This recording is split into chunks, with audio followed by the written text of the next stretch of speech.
अभी अभी class 10th में आए हैं, बोर्ड्स है, पहली बार बोर्ड देंगे 2027 में। जिनका भी क्लास 10th का बोर्ड होने वाला है उनमें सबसे प्रॉब्लम आ रही है कि सर क्या सिलेबस चेंज हो गया है।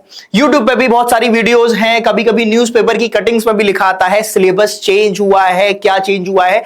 देखो चेंजेस हुए हैं 2025-26 वालों से, जो 2026-27 वाले अब जो आए हैं उनमें चेंजेस हुए हैं। क्या सिलेबस में चेंज हुआ है? क्या चेंजेस हुए हैं? उन्हीं सब के बारे में मैं बात करने वाला हूं। तो फटाफट से इस वीडियो को अपने दोस्तों के साथ साझा करिएगा, शेयर करिएगा। बाकी सारी वीडियोस फालतू में स्क्रॉलिंग करने से कोई फायदा नहीं है। ये है सारा ऑथेंटिक डेटा लेके आया हूं, बस ये वीडियो देखिए, इसके बाद पढ़ाई पे लग जाइए, हम जो पढ़ाएंगे उस पे लग जाइए, ठीक है। बिना किसी देरी के शुरू करते हैं। आप लोग अपना काम कर दिए, वीडियो लाइक कर दीजिएगा, चैनल सब्सक्राइब कर लो, क्योंकि अब बारी है पढ़ाई की, सिर्फ पढ़ाई की, है ना। तो क्या सच है क्या झूठ है उसके बारे में बात कर लेते हैं। तो वैसे अभी मार्केट में बहुत चल रहा है, जैसे होता नहीं व्हाट्सएप यूनिवर्सिटी, तो मैंने भी वही लिखा कि भैया व्हाट्सएप ग्रुप में बहुत चल रहा है कि 30% सिलेबस चेंज हो गया है। देखो 30% कुछ तो चेंज हुआ है, वो क्या है अभी अगली स्लाइड में बताऊंगा। क्या बोल रहे हैं कि भैया पूरी नया सिलेबस बना है, सारी जो एनसीईआरटी की नई बुक आने वाली है, ये सब व्हाट्सएप पर चल रहा है कि एग्जाम पैटर्न जो है वो कंप्लीटली अनरिकॉग्नाइजेबल है, नया आएगा जो कि किसी ने नहीं देखा है। Everything is now multiple choice. ये जितना भी लिखा हुआ है वो सरासर गलत है। ये सारा कुछ मैं YouTube शॉर्ट्स, YouTube वीडियोस, जो जिनका काम ही है कि भैया भटकाना, कि व्यूज के चक्कर में कुछ भी बोल देना, ये सब गलत है। क्लियर है? अब सब मैं तुम्हारा दूध का दूध पानी का पानी कर देता हूं, सब अलग कर देता हूं, जहां से तुम्हें क्लैरिटी रहे क्या पढ़ना है, कैसे पढ़ना है, कैसे ज्यादा फोकस करना है, रट्टू तोता नहीं बनना है। क्लियर है कि भैया यहां रट के गए और पेपर में जाके उल्टी कर दी, उस पर भरोसा नहीं रखना है। अच्छा, अब मैं आगे बढ़ूं। अभी हुआ क्या है वो सुनना। तुम्हारा कोई भी सिलेबस में चेंज नहीं है। जो पिछली साल बोर्ड हुआ था, मतलब जो इस साल बोर्ड हुआ फरवरी में, वही तुम्हारा सिलेबस 2027 फरवरी में आने वाला है। क्लियर है? The syllabus structure carries forward.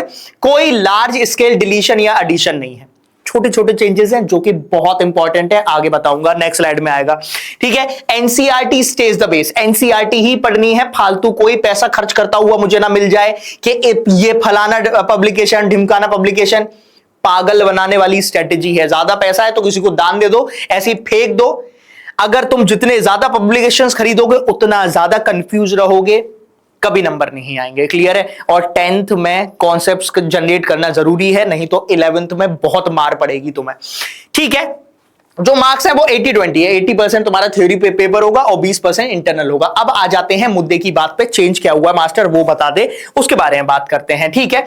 It's about how you will be tested, कैसे पेपर आएगा उसमें चेंजेस हुए हैं। क्या है? सुनना। ये है स्लाइड, जिसका आप चाहो तो स्क्रीनशॉट भी ले सकते हो। अब जो है वो तुम्हारे में कॉम्पिटेंसी और केस बेस्ड क्वेश्चन बढ़ा दिए गए हैं। कॉम्पिटेंसी का मतलब समझ रहे हो? रियल लाइफ बेस्ड एग्जांपल से रिलेटेड क्वेश्चन आएंगे। रोट लर्निंग जो होती है, रट्टू तोता वाली लर्निंग जो होती है, उससे काम नहीं चलेगा कि रट के गए व्हाट इज ये हाथ रख के और वहां पे जाके, ऐसे काम नहीं चलेगा, ठीक है। एप्लीकेशन ड्रिवन और केस स्टडी फॉर्मेट आएगा। एप्लीकेशन ओवर मेमोराइजेशन, ठीक है, जो मैंने अभी बताया रियल लाइफ बेस्ड, वैसे ही कुछ आएगा, ठीक है। Question increasingly ask you to a concept in scenario. ऐसा नहीं है कि भैया डेफिनेशन पूछ ली, उससे काम नहीं चलेगा, ठीक है। मैथ्स में स्टेप मार्किंग में अब और ज्यादा एम्फेसाइज किया गया है। अगर आप स्टेप सही से लिखोगे तो उसमें तुम्हें 1/4 नंबर मिलते हुए चलेंगे। Clear structured step wise marking ज्यादा मैटर करती है, ठीक है। फाइनल आंसर मैटर नहीं करता। तुमने LHS RHS के बराबर लिख दिया, उससे घंटा फर्क नहीं पड़ता, जबकि तुमने ऊपर कोई भी कथा लिखी हुई है उससे नहीं है। स्टेप सही है, नंबर मिलेंगे, फाइनल आंसर कुछ भी हो उससे फर्क नहीं पड़ता। क्लियर है? ठीक है। हाँ, डायग्राम और एक्सपेरिमेंट बेस्ड डायग्राम्स, बायोलॉजी में भर भर के डायग्राम आते हैं। SST में कुछ चार्ट्स पूछ लेता है, कुछ तुम्हारे वो पिरामिड वाले पूछ लेता है, तो वो सब आपको आने चाहिए, ठीक है। तो डायग्राम इस बार बनाने को भी आएंगे। तो कॉम्पिटेंसी केस बेस्ड 50%, MCQ 20% रहता ही है। लॉन्ग या शॉर्ट आंसर जो है वो 30%, मतलब आधा पेपर कॉम्पिटेंसी बेस्ड आएगा। अभी तुम 9th तक अगर चीजें रटते थे, सुधर जाओ। एनसीईआरटी अभी से पढ़ना स्टार्ट कर दो। नेक्स्ट अगर मैं बात करूंगा, ठीक है, सब सेम है, मैथ्स में कुछ भी अलग नहीं है। अब जो है वो पेपर में आपको क्लियरली स्टेप्स मेंशन करने पड़ेंगे। थोड़ी सी जो है वो वेरिएबल प्रॉब्लम आएंगी, रिपीटेड टेक्स्ट बुक पैटर्न नहीं आने वाला है। अगर तुम सोचो कि मास्टर मैं पीवाईक्यू लगा लेता हूं मैथ्स के, उससे काम हो जाएगा, नहीं काम होगा। Same goes with science also, ठीक है, सब कुछ तुम्हारे पास है और इसमें एक्सपेरिमेंट पे अब ज्यादा एम्फोसिस किया जाएगा और केस बेस्ड साइंस से सबसे ज्यादा पूछे जाएंगे। एनसीईआरटी में जितने एक्सपेरिमेंट है वही आपको करने हैं। अगर मैं नेक्स्ट सब्जेक्ट्स के बारे में बात करूं, इसमें जो भी है वो तुम्हारी इक्वल मार्क्स कैरी करते हैं, ठीक है। फोकस जो है वो मैप वर्क पे होना चाहिए, क्योंकि एसएसटी है, रॉट लर्निंग है, मानना पड़ेगा कि यार रटना पड़ेगा एसएसटी में, लेकिन उसको भी एक स्ट्रक्चर्ड फॉर्म में रटो, स्ट्रक्चर्ड फॉर्म में पढ़ाई करो, ठीक है। Same goes with English and Hindi also. इसमें मैं तुम्हें ज्यादा नहीं बोलना चाहूंगा, यहां पे जो ग्रामर है वो भी एप्लीकेशन की कॉन्टेक्स्ट में आएगी। ऐसा तुम्हारा फिल इन द ब्लैंक या फिल इन द ब्रिंग्स जिसको बोलते हैं वो सब नहीं आने वाला है। क्लियर, ठीक है, बस इतना ही था। अब जो भी है रिफॉर्म जो है वो क्लास 9th का हुआ है, क्लास 9th में चेंजेस हुए हैं। क्लास 10th में क्या है कि तुम्हारा 2 बोर्ड एग्जाम है, पहला जो फरवरी में होगा, दूसरा जो तुम्हारा अभी हुआ था मई में, वही वैसे ही होने वाला है। ध्यान रखिएगा, पहला वाला बोर्ड सबको देना है, वो मैंडेटरी है, उसमें अगर कम नंबर आते हैं तब आप सेकंड बोर्ड देते हो। लेकिन ये जो सेकंड बोर्ड वाली नौटंकी है अपने दिमाग में मत रखना, पहला एक ही बोर्ड है, ऐसा यही ध्यान रखो कि पहला बोर्ड है, एक ही बोर्ड रहेगा, उसी में अच्छे नंबर लेके अपन को आने हैं, ठीक है।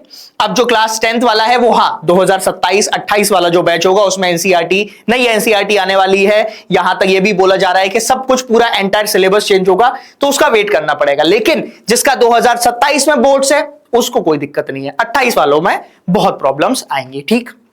बस, तो ये ओवरऑल मैंने तुम्हें बता दिया है। NCERT book remains the same. NCM जो एमसीक्यू है वो 1 पार्ट ऑफ ब्रॉडर मिक्स, उसके साथ साथ कॉम्पिटेंसी बेस्ड आएगा, ठीक है। और जो 3 लैंग्वेज वाला सिस्टम है उसका तो आपको पता ही होगा, है ना। एआई वाला जो है वो क्लास 9th में स्टार्ट हुआ है, क्लास 10th बोर्ड में 2028 में आएगा। क्लास 9th में एआई आ गया है, 3 लैंग्वेजेस आपको आनी चाहिए, क्लास 10th में वो 2028 में इंट्रोड्यूस हो जाएगा। क्लियर। तो अभी तुम लोगों के बारे में अगर मैं बात करूं, जो भी यहां पे जुड़े हुए हैं, क्लास 10th वालों को क्या करना है, सिलेबस सेम है, रट्टू तोते वाली कहानी कम कर दो, बहुत कभी नंबर नहीं आएंगे। अगर नंबर आ भी गए तो क्लास 11th में उन नंबर का कोई फायदा नहीं होगा, क्योंकि तुम्हारे पास 0 कॉन्सेप्ट्स होंगे, और कॉन्सेप्ट के बिना तुम अगर साइंस बैकग्राउंड में जाना चाहते हो तो कोई भी एग्जाम नहीं निकाल पाओगे, चाहे वो डॉक्टर का नीट हो गया, इंजीनियर का तुम्हारा जेई एग्जाम हो गया, या ग्रेजुएशन के लिए तुम्हें सीयूईटी एग्जाम देना हुआ, तो इनमें बहुत प्रॉब्लम आएगी। तो लंबा सोचना है, लार्जर गोल इज कि हमें गवर्नमेंट कॉलेज में पढ़ाई करनी है, उसके लिए अच्छे से पढ़ाई करनी पड़ेगी, समझ के पढ़ाई करनी पड़ेगी।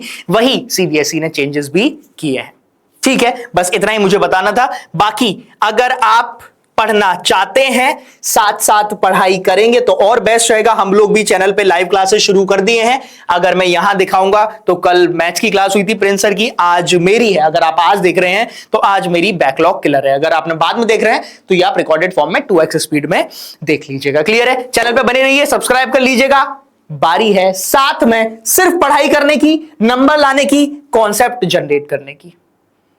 Thank you so much, all the best, bye bye.